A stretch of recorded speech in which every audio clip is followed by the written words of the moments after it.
চলে আসলাম 31st নাইটের blog নিয়ে। Hello everyone, welcome to our another new blog.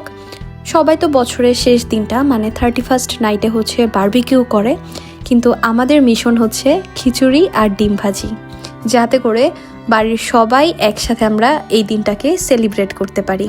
আমার এখনও স্পষ্ট মনে আছে এই দিনটাতেও প্রচুর ঠান্ডা ছিল, যার জন্য আমরা প্রথমে একটু আগুন জ্বালিয়ে সবাই হচ্ছে একটু আগুন পোহালাম।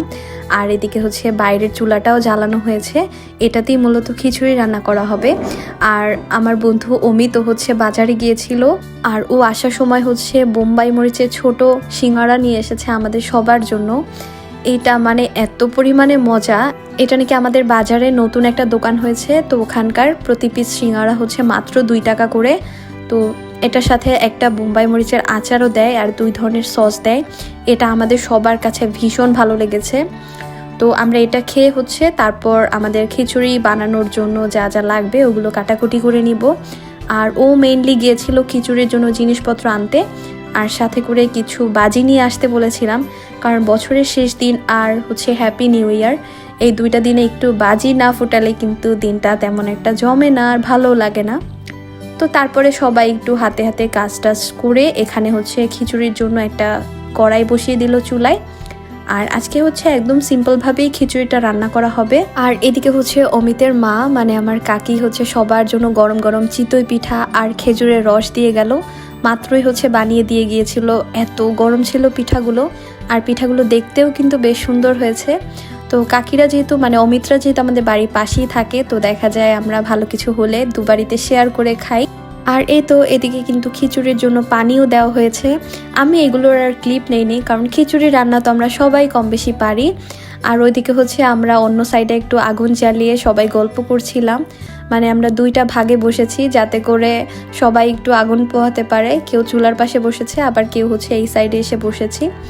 তো এই শীতের দিনে সব থেকে আরামের একটা জায়গা হচ্ছে এই আগুনের পাশে একটু বসে হচ্ছে হাত পা একটু গরম করা।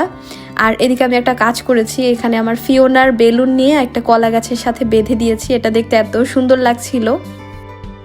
খিচুড়ি রান্না কিন্তু একদম শেষ, এটাকে হচ্ছে এখন 10 মিনিটের জন্য দমে দিলে একদম রেডি খাওয়ার জন্য। আর আগেই বলেছি আজকে খিচুড়ির সাথে হবে ডিম ভাজি।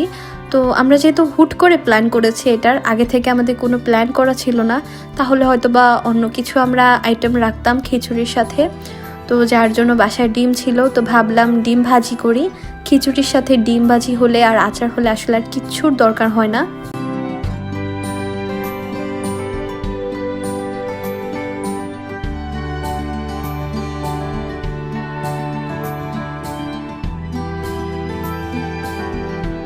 আমরা চাচ্ছিলাম ঘরের ভেতরে বসতে খাবারের জন্য, কিন্তু আমার হাজব্যান্ড বলল যে যেহেতু বাইরে রান্না করা হয়েছে সবাইকে বাইরে বসেই খেতে হবে, তো যার জন্য চেয়ার টেয়ার ঠিক করে নেওয়া হচ্ছে, এখানেই আমরা মূলত খাবো।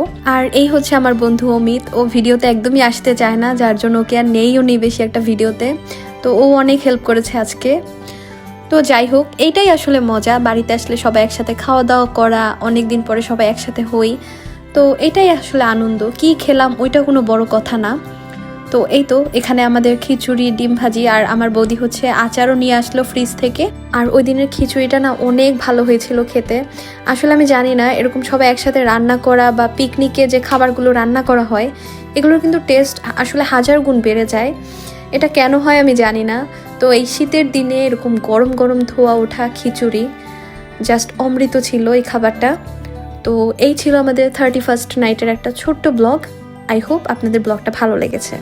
সবাই ভালো থাকুন, সুস্থ থাকুন। Have a good day.